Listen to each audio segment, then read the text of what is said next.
my dome. Concrete walls, yeah, it's my home. Stockpile stacked with rations tight. Prep for the dark, we'll light the fight. Forage the woods, take what I need. Off-grid living, no time for greed. Barter goods in the shadow shade. Tactical steps in plans I've laid. Back to the bunker where the truth won't bend. Water and food where the road might end. Bug out bags by the door, stand tall, prepared for the fall. Yeah, prepared for it all. Generators hum, a comforting sound. Blackout nights when chaos surrounds. Seeds in jars, yeah, we're growing life. Homesteading strong in a time of strife. No high-tech wires, no web to roam. Resilience beats the world unknown. Hands in the soil, hearts in the fight. Staying ready every day, every night. Back to the bunker where the truth won't bend. Water and food where the road might end. Bug out bags by the door, stand tall, prepare for the fall. Yeah, prepare for it all.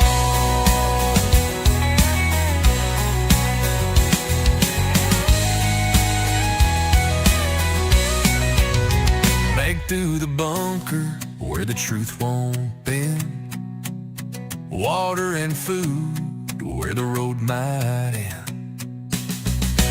Bug out bags by the door, stand tall, prepare for the fall. Yeah, prepare for it all. Prepare for it all.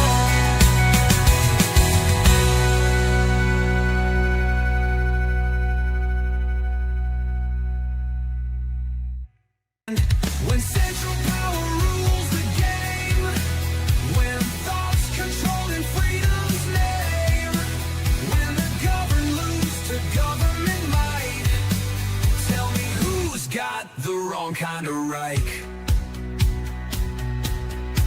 He builds his car.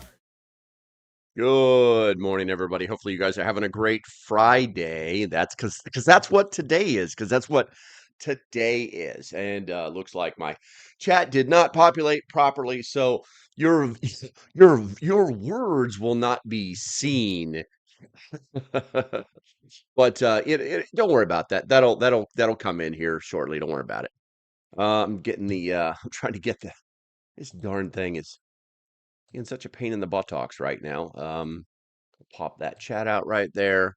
I'm going to get my butt in gear and get you guys. Why is it so small? Never heard that one before. Anyway, let's get the poll question in there. Today's uh, live stream has been sponsored or been inspired. I'm coming out of top chat for oops just because I can do it now, and then we're going to add the poll that I was trying to do earlier, but it wasn't working, so I had to wait until I actually went 100% live. And hopefully the questions are not too damn long.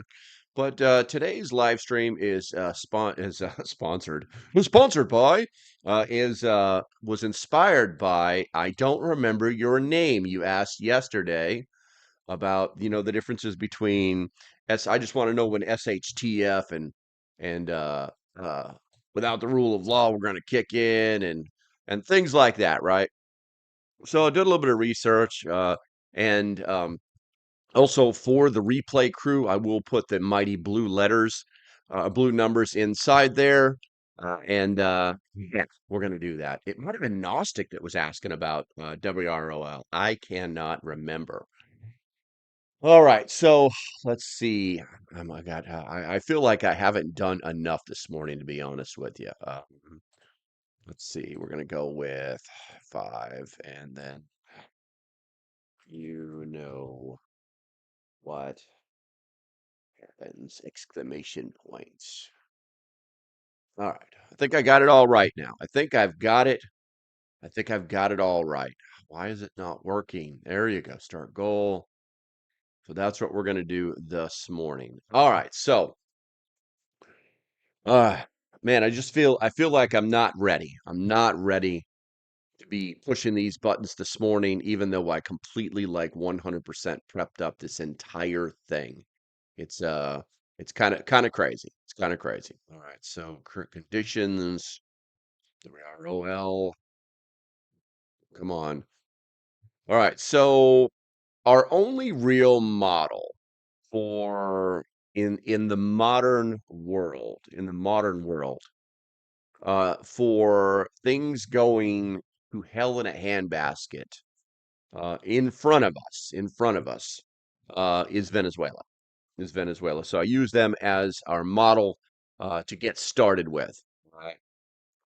It was more of a suggestion for a topic. Thought it would be a good topic for discussion. It is Gnostic, and I just wanted to. I'm asking because I wanted to give credit where credit was due. You inspired me. You know what I'm saying? It's like how quickly do we go from this to this to this? Because there's actually like three. There's one we didn't actually talk about, which we will talk about. So did it all. We did all, or I did all the research, and I gotta make that big. How do I make this bigger? It's got to be bigger, bigger. There we go. Now I can actually see the shed. Before we do that, also, you guys may not see it in there because the chat disconnected last night, but West Virginia Pappy was first. I don't see him in here right now, but he is the first one. Alrighty then, number 2. And Rose, you are determined. Deanna showed up. Deanna, good morning. Bradley is in the house. Ian is here. Gnostic is here. Where the hell is everybody? Are people in here not checking in? This is kind of mind blowing. This is kind of mind blowing. There's normally at least a good 15 people in here that have checked in by now. But I'm wondering if it's not notifications. I put it out every place I could, but I don't know. I don't know. And 180-degree coffee in the house. Maybe I'm just not awake enough. All right, so let's get into it. All right, let's go ahead and get into it. So Venezuela is uh our our most closest um example of these things going bad, right? Of going from, WROL to SHTF. And there's a lot of information out there if you know how to find it and know how to get it all together. So, you know, believe it or not, good morning. Believe it or not, it didn't happen um like blam, like in front of us. Okay. It had been happening for a long time before it like rolled into like total SHTF. We saw like the total SHTF situation. Okay. What we didn't, s- what we didn't see the WROL situation. And Gnostic was correctly, it does roll from WROL to SHTF. That was a misthought on I mean, I'd never really analyzed it that way until I looked into what happened in Venezuela. But Gnostic was completely right. Now, the the timeline is very odd. It's very odd because, like I said, we all see it as something that happened, like it just unfolded on TV. It was really bad. It went on for about a month, and then it faded into the news. Faded into the annals of history. Right? Hey, Cuck, good to see you, bro. Good to see you. Uh, U.S. debt has crossed 37 trillion on the debt clock. Nice, nice. Another accomplishment, America. All right, let's go. So the timeline is kind of weird because it actually started in May of 2016, right? So, for context, you had this guy named Maduro. If you guys haven't heard of him, now you might want to look him up. He declared a 60-day state of emergency. He cited economic sabotage and foreign interference. And this allowed the military to take control over food distribution, uh, empowering pro-government militias, and increased arrests for opposing figures. Now, the immediate effects from basically from 0 to 3 months within 2016 were the economic deterioration. Hyperinflation surged with prices doubling roughly every month. Military control of food distribution led to corruption and black market reliance, worsening shortages of food and medicine. So I think the key factor there, if you want to trigger, is food doubling every month. Interesting, the cost of food doubling every month, because I don't ever see the military ever taking control of the food supply here in the United States. I don't think Walmart would allow it. Let's see, social unrest. Can I make this bigger? If you rip it, it will. There you go. Now it's so big. All right. So, social unrest, protests escalated in deadly clashes between anti-government demonstrators and security forces. Over 500 looting incidents were reported in 2016, reflecting widespread desperation. Crime surge. The murder rate, already almost the highest globally, increased further with gangs exploiting the lack of effective law enforcement. So it's kind of like WROL is where we're at right now as far as the Venezuela timeline. Now, speed. In 1 to 3 months, Venezuela entered WRO in many areas, particularly urban slums. Law enforcement was either absent, overwhelmed, or complicit in corruption, forcing citizens to rely on black markets for looting or looting for survival. Localized chaos emerged with communities forming an ad hoc security groups. Also, guys, if you have a question about this, put it in the chat. We can go from there.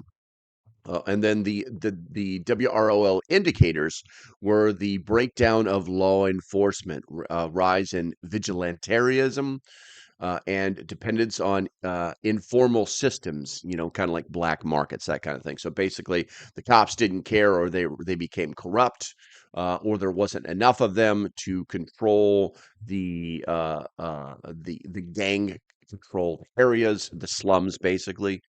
That's kind of like how we think of that. So think of May 2016 to the beginning of 2017. Basically a year, okay?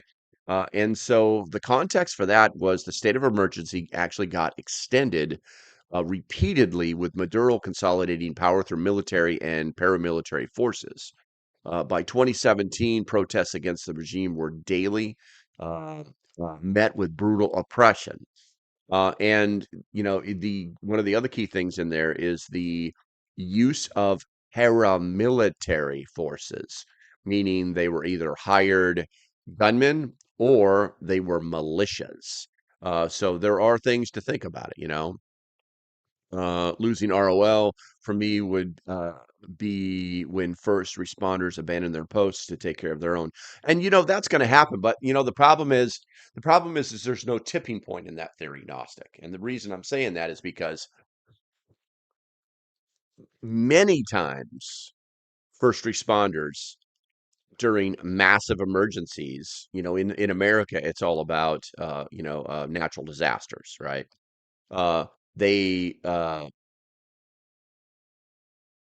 left their posts to go protect their families or to be with their families, but they did return. Okay. So there's got to be like a tipping point. I see what you're saying, and it makes sense. It makes sense. Basically, hey, the cops said, screw this. We're going to protect our families. You know what I'm saying? But it's also funny, too, because one of the things that does happen is that with our first responders, specifically with like the fire departments and EMS, whenever there's something crazy going on, they bring them to the station.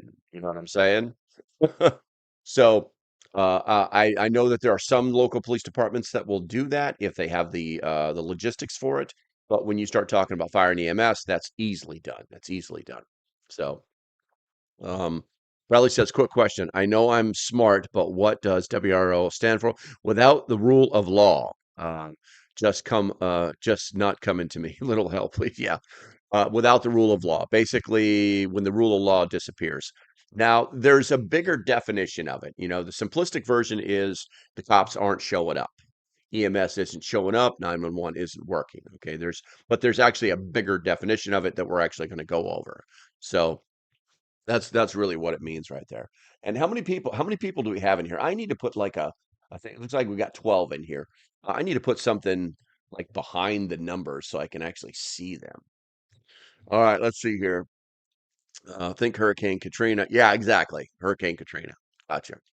There just wasn't a lot of cops, and that's why they tried to disarm everybody, because they knew that that could happen later on. Unfortunately, I actually know I actually know someone. I'm not going to give up his rank, who was actually part of the federal government's operational team, that oversaw the situation there, in Louisiana. And the basically the local police departments were corrupt. They caused the corruption of the local police departments was a serious problem, and it has been a serious problem for years there in Louisiana. All right, so let's go from 26 to 2017, so you can see that there's like this context where it actually like where time kind of bends a little bit. Preston, good to see you, man. I haven't seen you in a while. Haven't seen you in a while, but I also only do live streams every Friday. So, all right, let's see here. So 26, 27, the transition from WROL to SHTF. Now, when we talk about this, the context is kind of simple. The state of emergency was extended repeatedly, with Maduro consolidating power through military and paramilitary forces. And by 2017, the protests against the regime were daily. Now, some key developments in that 3 to 12 month period from August 2016 to May 2017. An economic collapse, and I honestly think that I think either economic collapse uh, could cause it here in America, but also the EMP issue. We talk about that from time to time. I think those are the major pushers for a true SHTF situation. But economic collapse, their GDP contracted by 18% in 2016, with hyperinflation reaching 800% by the end of the year. And by mid 2017, prices doubled every 19 days, rendering their currency worthless. Also, the humanitarian crisis. Venezuela lost an average of 9 or Venezuelans lost an average of 19 to 24 pounds due to malnutrition. Then that's from 26 to 2017. Medicine shortages caused a surge in preventable deaths, like malaria. Malaria cases rose 76% from 2015 to 2017. And you've got repression and violence. Over 100 protesters were killed in 2017, with thousands arrested. Military and the local militias, they called collectivitos, used lethal force, eroding trust in institutions. The infrastructure declined. Frequent power outages and water shortages hit urban areas, disrupting daily life. And then we also had the mass migration issue. By mid 2017, over 1 million Venezuelans had fled, signaling widespread desperation. And there's something called speed and timing. So within 12 to 6 or 6 to 12 months, many urban areas reach SHTF conditions. So basically, the urban areas are going to reach the SHTF conditions faster. Starvation, violence, and failing infrastructure created survival level challenges with little hope for near term recovery. And then the SHTF indicators for that time period would be the collapse of food and medical supply chains, mass migration, and widespread violence. Okay. And then let's see here, 2018 to 2019. Let's see. Bradley says NOPD corrupt sayings. I know, right? Bradley says, well, I'd say a lot of movies show even gangsters have to keep authority for them to remain successful. And I would also like to note It's not illegal if you get caught. There's another train of thought. There you go. Chuck says, I want to lose that amount of weight, but not because of that reason. That's the truth. That is the truth. It's- I think we could all avoid the diabetes if we really put our mind to it. Laszlo, good to see you. Good to see you. All right, so 2018 to 2019, keeping it in context, emergency measures persisted with Maduro tightening control after a disputed 2018 election, and then the developments in that 1 to 3 year time period post declaration. So now we're in that 1 to 3 year window. You know, hold on, I got to check that.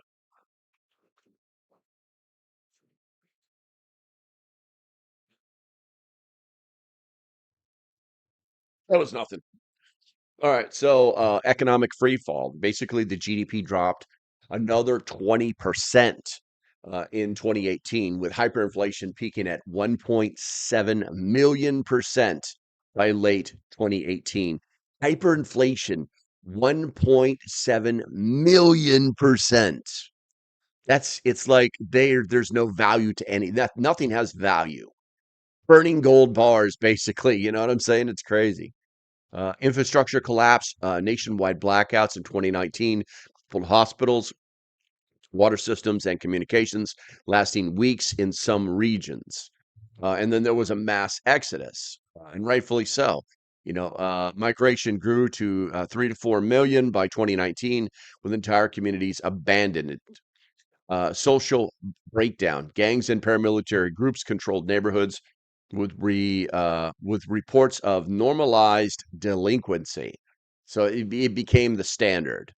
And the speed in which this happened was by 1 to 2 year post declaration. SHTF conditions were entrenched across most urban areas, with rural areas faring slightly better due to subsistence farming. So they were able to like have their own little gardens and stuff. Now, the SHTF indicators for that period is total infrastructure failure, mass starvation, and loss of hope in institutional recovery. So they just gave up on the country. They just gave up on the country. Going to the chat, let's see here. Rural is slower only because we have to take care of ourselves most of the time. That's true. That's true. And Gnostic says, I mean, even 1% outlaws live by codes and um, laws, but there will be a time of chaos between losing ROL and regaining it under whatever warlord takes over your region. Yeah, I mean, those aren't incorrect thoughts, but I think it's about perspective too. I think it's about perspective too. And so, how fast, based on the Venezuelan model, did things go from without the rule of law to shit hit the fan? How fast did it happen? So the WROL onset is 1 to 3 months, just like we were talking about, basically 3 months. And that was from May to August of 2016. The emergency measures exasperated existing economic and social strains within 1 to 3 months. WROL emerged in urban centers marked by looting, gang activity, and black market reliance. The military's role in distribution often fueled corruption rather than restoring order, accelerating the breakdown of law enforcement. And then once they rolled into SHTF, there was a 6 to 12 month period between August and was it August 2016 and May 2017. Basically, by mid 2017, 6 to 12 months after the emergency declared, SHTF conditions took hold in cities like Caracas. Starvation, mass protest, and infrastructure failures, power, water shortages, etc., created a survivalist environment. The rapid escalation was driven by hyperinflation, food scarcity, and violent repression. And then basically SHTF became entrenched at the 1 to 3 year mark between 2018 and 2019, because by 2018, the crisis deepened into a sustained SHTF state with nationwide blackouts and migration signaling a near total collapse of societal systems. So the short answer that was asked yesterday was total time to chaos, and that was WRO is 1 to 3 months post emergency declaration as law and order eroded rapidly in urban areas, and SHTF is 6 to 12 months from widespread SHTF with urban areas hitting these thresholds faster than rural ones. Now, if we go to the poll, obviously, guys, you don't have to vote right now. But I think this is an opinion. So if you did vote, you voted. And so the question is, which scenario is most likely to occur in the U.S. within the next decade? And looks like WRL is winning at 38%, 25% believe SHTF, 25% say none. Stability will be present, and 12% say Titawaki, end of modern society. Yeah, that's one we hadn't talked about yet. I'm kind of saving that one for the last because it's like, at what point do we go from this, which super sucks, to this, like, oh my God, basically, this is really, really bad, to you're done. You're done. And that's the Titawaki. I love these acronyms. I love these acronyms. They're kind of interesting, but I mean they are what they are. Um, Gnostic says the people fleeing the cities will put a lot of pressure on the rural areas. That's true. That's true. But I think a lot of them, there will be like by the time they get to, you got to get to the rural areas. It's not like there's a line where it's like, bloop, bloop, you know what I'm saying? And then you're in the rural areas. It's the United States is vast. You know what I'm saying? And that's one of the reasons we have these the ability to sustain ourselves in the rural communities. Um, Dropping right into the suburbs, that's a different story. But getting into the rural communities, that's a different story.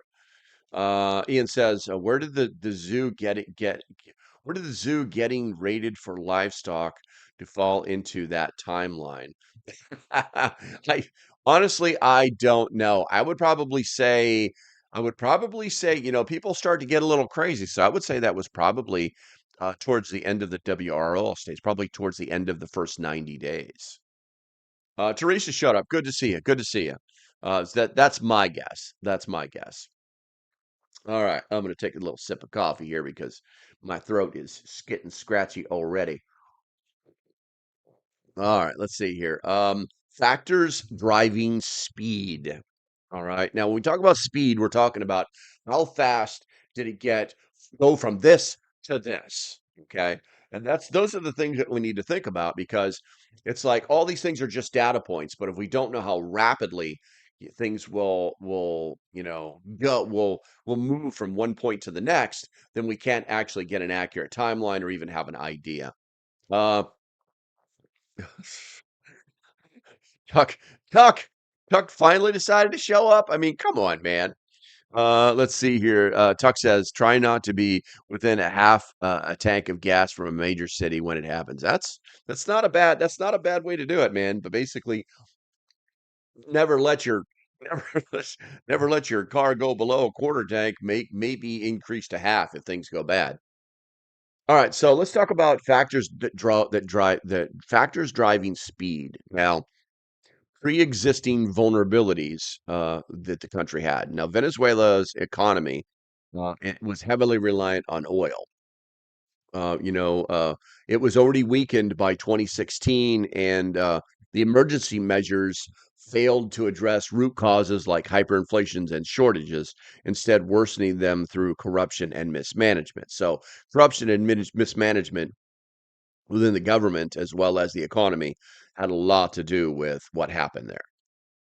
Military repression, deploying military to control resources and suppress potential fueled I'm sorry, to suppress protests, fueled violences and distrust, accelerate WROL. And I'm sure that there's people on the left of the United States that think because the military is in Los Angeles, that somehow the end of the world has begun. Economic collapse, hyperinflation and GDP contraction, 18% in 2016 alone made basic goods unattainable, pushing communities into survival mode. So, literally, when the economy lost 18% of GDP, people started like freaking the hell out. Extended pressures. The U.S. sanctions tightened in 2017, exasperated shortages, though the crisis was already severe by 2016. If you guys have forgotten, we were trying to instill a democratic government in Venezuela, and it didn't work. It didn't work. Let's see, urban dependencies. Cities reliant on imports faced faster collapse than rural areas where self-sufficiency delayed the SHTF situation.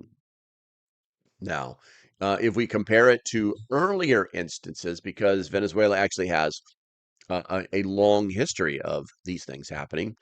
In 1989 Caruso, martial law was imposed after riots sparked by austerity measures, leading to hundreds, possibly thousands of deaths within a week. Chaos was immediate but temporary, as order was restored within weeks, unlike the prolonged 2016 crisis. If you compared this to what has had been happening in South Africa over the past 2 years, it's very similar. The 2002 general strike, a strike pushed Venezuela toward martial law, threatening economic collapse, but the crisis stabilized after weeks, not reaching SHTF. And if you want to do a U.S. comparison to that, think of this as the longshoreman strike from last year that was basically stopped because, yeah, it would have been really, really bad. It would have been very similar to the general strike in Venezuela from 2002. And then you got the 2016 emergencies.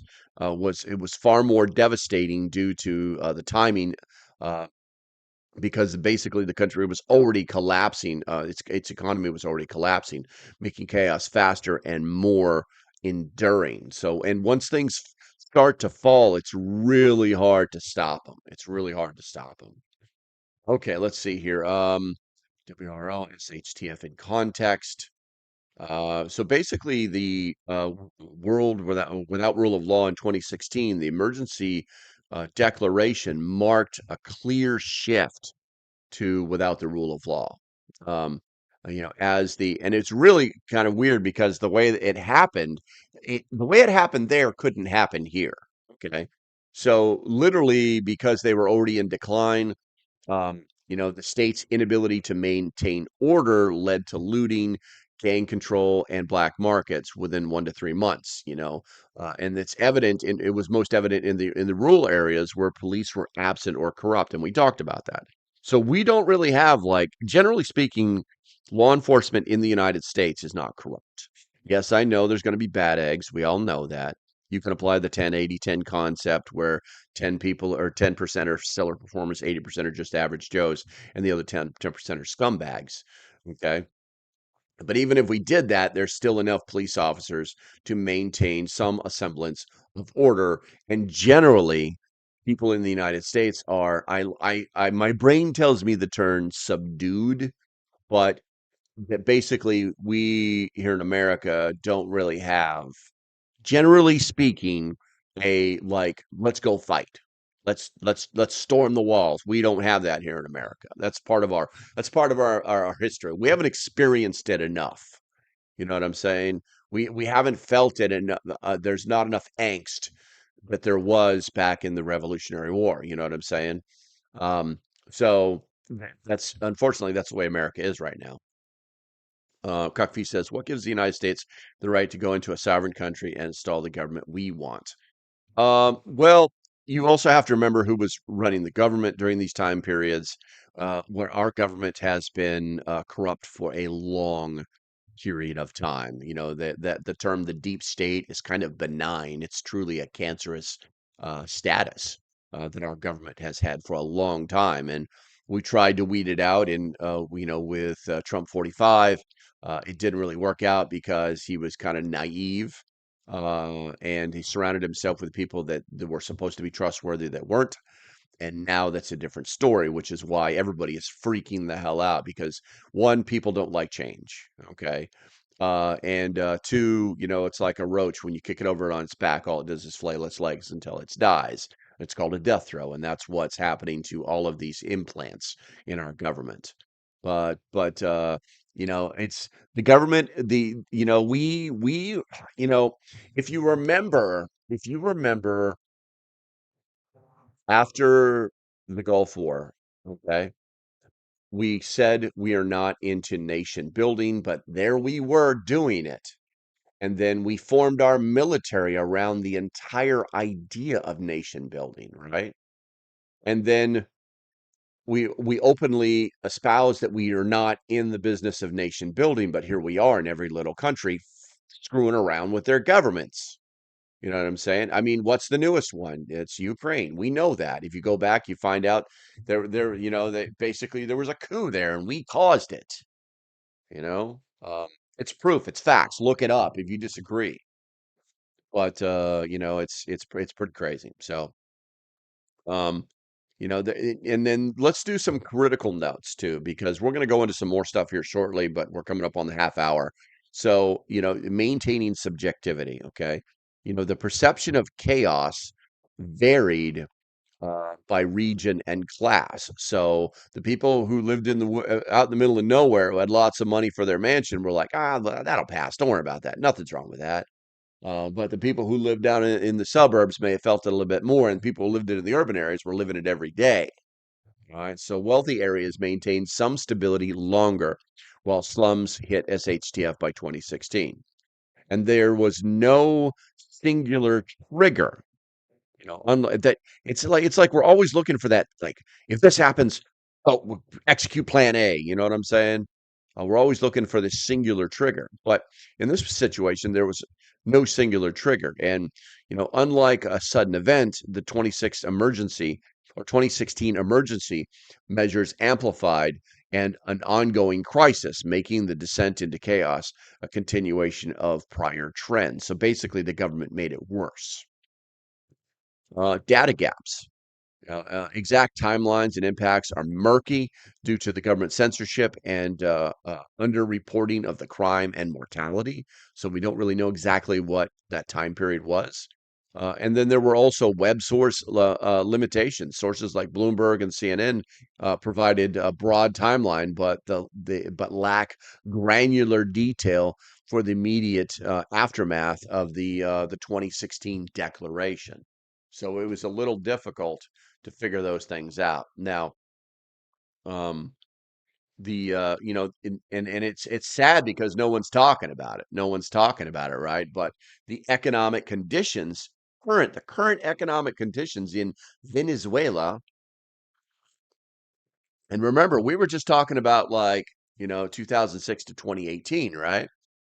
But currently, ongoing economic crises are still happening in Venezuela. The Venezuela economy is still reeling from a GDP contraction of over 75% between 2014 and 2021. While there was modest growth of 5% in 2023, a projected 8% in 2024, this is from an extremely low base, and the economy remains far below pre-crisis levels. So they're not recovering. Hyperinflation and currency issues. Hyperinflation, which peaked at 1.7 million% in 2018, has slowed but persists with prices still unstable. Their currency is largely worthless, and many transactions use US dollars or the barter system. Wow. It's either the dollar or barter because their money is worthless. And remember, this started in 2006, so this is going on for how many years? Yeah, let that one sink in. Which led me to the Titawaki thought. Shortages, acute shortages of gasoline, electricity, water, medicine, medical supplies continues across much of the country, particularly outside major cities. So all the people that were in the rural areas that were surviving the best have the least amount of supplies now. Um, but that could also be a good thing too. And debt and sanctions. Venezuela's soaring debt and renewed U.S. sanctions, uh, basically post Chevron exit in 2025. If you don't know what Chevron was or Chevron exit, then you probably need to look it up. They limit access to international markets, exacerbating resource scarcity. So we're literally sanctioning Venezuela because of their government, and still poverty and inequity. Over 20 million Venezuelans, roughly 70% of the population, live in multidimensional poverty, lacking access to food, healthcare, and basic services. The poorest survive on less than $8 a month, while a small elite benefits from black market profiteering. And the assessment is that the economy is dysfunctional. This with limited recovery prospects, while not at the peak SHTF levels of 2017, 2018, when starvation and hyperinflation were most accurate. Widespread poverty and shortages keep many areas in a fragile state, teetering below WROL and localized SHTF situations. All right, I'm going to go to where we got. We got 11 votes. Which scenario is most likely to occur in the United States within the next decade? 45% have now moved to SHTF, total societal breakdown. 27% say without the rule of law enforcement collapses. 18% say none. 19% say Kitawaki, end of modern society. And then going to the chat, let's see here. Rose says, and Debbie's in the house. Good to see you. Good to see you. Rose says California is constantly living in the end of times, earthquakes, fires, floods, mudslides, and gang issues. Gnostic, Rose Staller, and homeless and drug addicts. Okay, looks like the cherry on the top, right? Gnostic says another factor people aren't considering is the sewage and water infrastructure of cities and suburbs who are dependent on the grid to service people's houses. Yep. And if we have nationwide grid loss, the timeline for more populated areas would be shorter than 1 to 3 months. Yeah, I mean, it's all about how deep the problem goes, is what it comes down to. You know what I'm saying? Um, it's I think it's good to have a property with a septic system. I think it's good. It's good for that.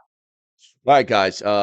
We've wow, we're cranking along here. We're cranking along here, but I think we're okay on time. So, as usual, guys, if you love your country but not your government, put it number one in the chat. Fricka. I'm gonna drink some coffee. I'm gonna talk some smack. I'm gonna read you some stuff because it's an educational channel, and I'm gonna pay some bills. And as usual, we're going to talk about refuge medical, and here is why. Here's why. I got an email from this morning, and one of the things people are not thinking about is summertime. Summertime is one of the times where we're out, we're active, we're not hanging out inside the house, and this means that injuries, the percentage of or the possibility of injuries actually do increase during summertime if you look at it statistically.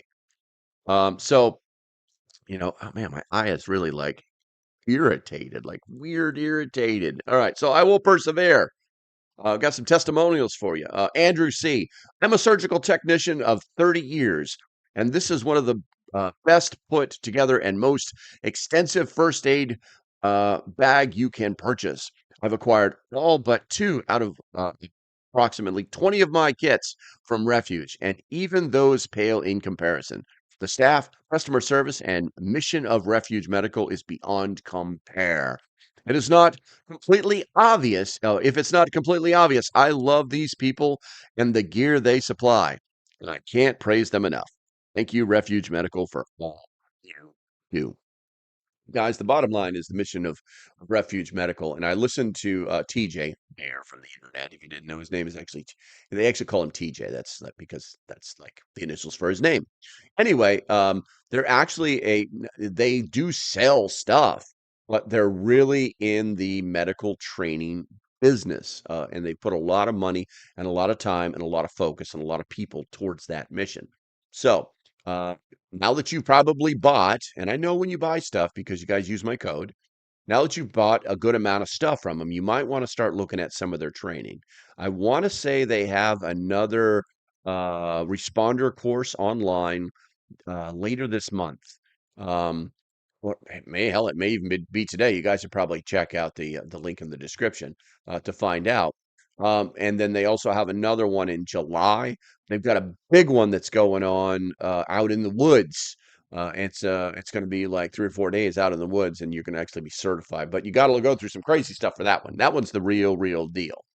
Anyway, why am I doing this? Because they are literally the best medical training and medical supply company on the planet. Everything is American. The people, the equipment, the infrastructure, the building. I mean, the or not the products, the what is it? The supplies that they used for the making of these things is sourced in America. So I don't think it gets any better than that. Obviously, guys, there's a code on the screen. Use that code to save 15% on anything that you buy from them. Go forth and do good things. Be adults. It's your money. Spend it wisely. And this is a good place to do it. Here we go. All right. And the chat didn't populate. Oh my God. I just can't win. I cannot win with the chat not populating. Let's go back to that one. And the chat's completely gone. The chat's completely gone. All right. So here's the thing, guys. You know what? We're gonna go back to that. I don't know why it's doing this, but it's just gonna wait until you guys like put something in there, you know. It's just gonna wait until you guys put something in there. We're gonna Why is the button not work? Something just blew up. Start. Something just I pushed a button and some real stupid stuff just happened. Okay. All right, let's see here. So one of the things that after doing all this research, um, I started to look at like what would be the next step. And the software just like kicked out like this chart for me, right? So I was like, hey, what if we push this to the next thing? We must repopulate the chats. Type some crap in there. Repopulate the chats. Make it bigger, rub it harder, something like that. All right, so the next thing, like I said, what I was like, let's take this to the next step. So we've got without the rule of law that rolls into SHTF, what comes after that? And that is the Tetawaki, the end of the world as we know it.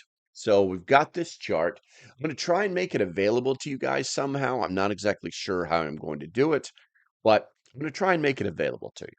Okay. Same crap in here. It's all the same crap all the time. But it broke it down by its aspects of it, right? So you've got scope, you've got duration, you've got infrastructure, you've got survival focus and recovery potential. Maybe I'll turn it into a PDF and like send it out someplace. So it's an updated chart that it's incorporated in the Titawaki, all right? And it's a stage beyond SHTF, building on the previous key differences between WRO and SHTF, right? So in the first aspect, you've got WRL. We're going to talk about scope. Okay, so how big is this? All right. So with WROL, law enforcement, and you know what? I'm going to push a different button. I'm going to push a different button. 1 second. Let's see if this darn thing works. Um, let's see if this darn thing works. Boom and boom. There we go. All right. So WRL scope. Law and order are absent or ineffective. Police and judicial systems fail. Okay. Because this is, like I said, there's a bigger definition. Leading to localized chaos, looting, vigilantism, and the example is Venezuela's urban area by 2015 with gangs control and black markets. And then we roll into SHTF, right, where we've got the total collapse of societal systems, including water and medical supply chains, mass desperation and violence dominate Venezuelan urban centers for 2017 to 28 with starvation and migration. And then we roll into the Titawaki, okay? And we're not even going to do, there we go. I highlighted it for you. Near total or total destruction of modern civilization, societal structures, government, economy, technology are permanently gone or unrecognizable. An example of that is the hypothetical global EMP or a nuclear war. Yeah, so that's kind of a game changer. It's like it's gone, it's all gone.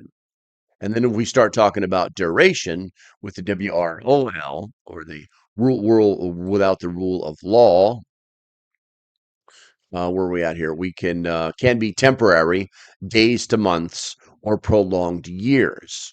And then if we go into the SHTF, you've got typically long term, months to years, with recovery slow or uncertain.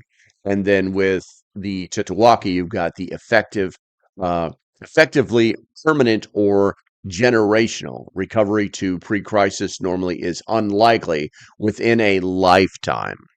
Yeah, so it's kind of jumping like to the next level there. It's some next level stuff is what's happening.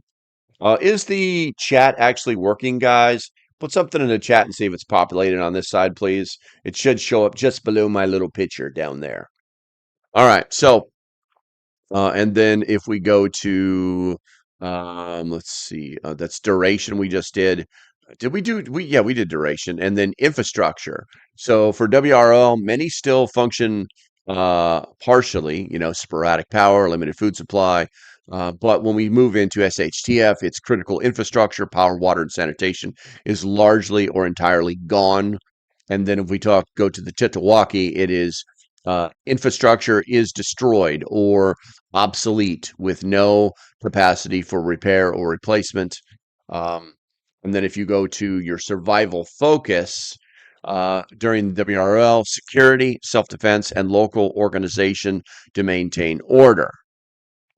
For instance, the example here is they're given Venezuelans formed community militias or relied on black markets in 2016. If we go to the SHTF scenario for survival focus, securing food, water, shelter, and long-term survival amidst chaos. And then the Venezuelans had to scavenge or fled due to starvation. And then for the Chitawaki, rebuilding basic social structures or survival in a fundamental altered world. So the world would have changed. Remember, it is the end of the world as we know it. It doesn't mean that that everything's on fire. It's just as we know it. And then we move into recovery potential. Now, with recovery potential, this is like how quick we can get back to whatever's. All right, get back to the way things were. Now, with WRL, restoration of order is possible with government or community intervention. The example would be Venezuela could theoretically recover with a political change, but it's unlikely. Um, and then if we go to the SHTF portion of recovery potential, recovery is unlikely or distant, requiring massive external aid or systemic overhaul. And then obviously with the Tetawaki, recovery potential is recovery to pre-crisis society is impossible. New system must be built from scratch. So if we use our closest event resembling anything close to this here for the US, that would be Katrina. And so I think that basically what we ended up doing was we were right here. Okay, but we were able to roll back. It didn't turn into an SHTF for Louisiana and obviously down there in Houston and stuff. It didn't turn into that, okay? But we were probably right here in the middle. Is what I'm thinking. It's what I'm thinking. Okay. So with all that said, we're rolling up on the where are we at here? Rolling up on, let's see here. F11, minimize. Going to the chat. It should be the boys from Argentina. Well, you guys were having some fun with that. It's life. Shit always happens. We must repopulate the chat. Okay, so we're getting slow on time. If you guys got something you want to put in the chat, do it now. Otherwise, we're gonna call this a day. And then yeah, that's what we'll do. We'll call this a day.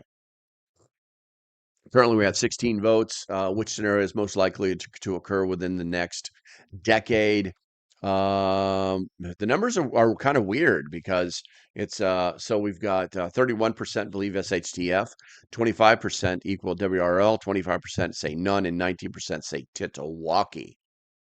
So it's Andy showed up. Hey, good present, and I don't feel tardy. Well, your name has already gone to the vice principal's office, so just stand the fuck up. Excuse my French. It's a Friday. All right, so yeah, and you just missed like almost all the good stuff, Andy. You just missed like all the good stuff. So once again, guys, put some stuff in the chat if you want if you want it to be known, if you want to talk about it. Otherwise, we're going to go ahead and call this. I'm literally starting to move into my preparatory, my closed, shut down preparation process. Okay, let's see here. Drat. Oh, Drat. Which cartoon was that from? I remember that was a cartoon. Oh, Drat. All right. Rose says, if it is the end, as we know, there are enough older generations that have knowledge that are able to continue the information. It will take years to reclaim, but believe it can happen with work. Yeah, I got you. I can rewatch. There you go. Yeah, I've got to put the numbers in there in here in a little while. Have a great weekend. I guess you guys ready to close? I guess you guys are ready to this thing down. Okay. All right, guys. Let's see. I guess with that said, I mean, we're gonna shut it down. I want to thank you guys for hanging out with me and stay safe. Have a great day. Have a great weekend. And I shall see you when I see you. Bye bye.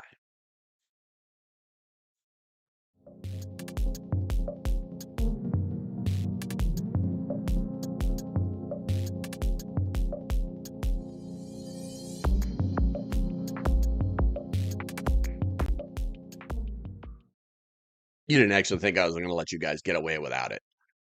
You know what I'm talking about.